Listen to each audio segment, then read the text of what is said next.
Welcome back, everyone, to the Deep Dive. Today, we're taking you on a journey.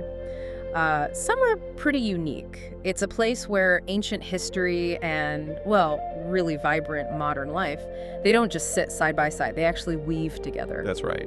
We're heading to Lotus Pond. It's in Kaohsiung, Taiwan. And this deep dive, it promises, I think, natural beauty, some really profound spiritual sights, and maybe even a bit of surprising athletic history. Yeah, definitely surprising for some. And it all starts with the pond itself. Lotus Pond, it opened back in 1951. It's actually an artificial lake right there in Kaohsiung district. Artificial, okay. Yep. And it got famous pretty quickly for, well, two main things. Obviously, the lotus plants, that bloom all over it, hence the name. But also the sheer number of temples. They just dramatically line the shores. And when you're there exploring, you really feel this energy. You see these incredible structures like the spring and autumn pavilions, the dragon and tiger pagodas. They're so picturesque. They really are. But here's where it gets, for me, really interesting. This place, it feels so serene, so spiritual, but it was actually a competition venue for the World Games back in 2009.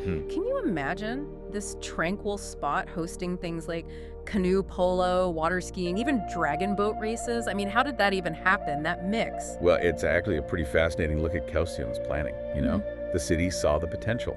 Lotus Pond has this natural setup for water sports, and the shores are great for spectators. Right.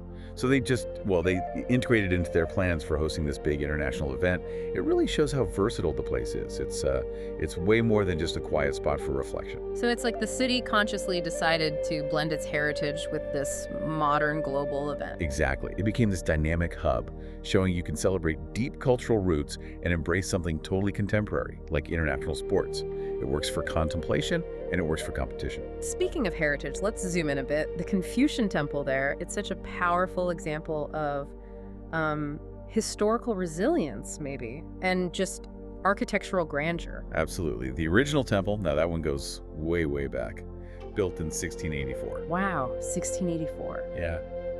But unfortunately, during the Japanese colonial era, it kind of fell into disrepair. Lack of maintenance, And eventually, pretty much all that was left was the Chengsheng Shrine. It's a smaller hall dedicated to Confucius's ancestors. You can actually still find it near the Old City Elementary School. So just a fragment remains. Just a fragment, but the story doesn't end there. It's really one of rebirth, because a new Confucian temple was built, relocated, completely reconstructed in 1977, right there on the north shore of Lotus Pond. Okay, so a modern reconstruction. Modern, yes, but meticulously designed. It wasn't just thrown together. It followed Song Dynasty Confucian temple layouts quite faithfully.